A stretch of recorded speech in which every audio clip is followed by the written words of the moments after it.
નમસ્કાર, આપ જોઈ રહ્યા છો જનસાક્ષી ન્યૂઝ। નજર કરી આજના મુખ્ય સમાચારો પર। વાલિયાની શ્રી રંગ નવચેતન મહિલા આર્ટ્સ કોલેજ તેમજ શ્રી રંગ નવચેતન કોમર્સ કોલેજ અને નવચેતન વિદ્યા મંદિર વાલિયાના સંસ્થાના સહસ્થાપક આદરણીય સ્વર્ગસ્થ મૂળજીભાઈ સાયણિયાની 12મી પુણ્યતિથિ નિમિત્તે શ્રદ્ધાંજલિ કાર્યક્રમનું આયોજન કરવામાં આવ્યું હતું।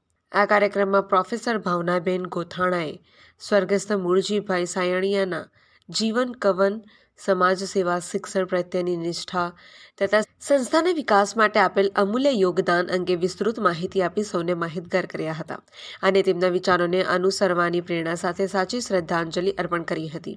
આ પ્રસંગે સ્વર્ગસ્થ મૂળજીભાઈ સાયણિયાના પરિવારજનો, કોલેજના મંત્રી ડોક્ટર વનરાજસિંહ મહેડા તેમજ કોલેજના ટ્રસ્ટીઓ અને અન્ય આગેવાનો તેમજ કોલેજના સ્ટાફ સભ્યો તથા વિદ્યાર્થીઓએ શ્રદ્ધાંજલિ કાર્યક્રમમાં ઉપસ્થિત રહી સ્વર્ગસ્થ આત્માને ભાવપુષ્પ અર્પણ કરી અને મૌન પાળી તેમની સ્મૃતિને નમન કર્યું હતું।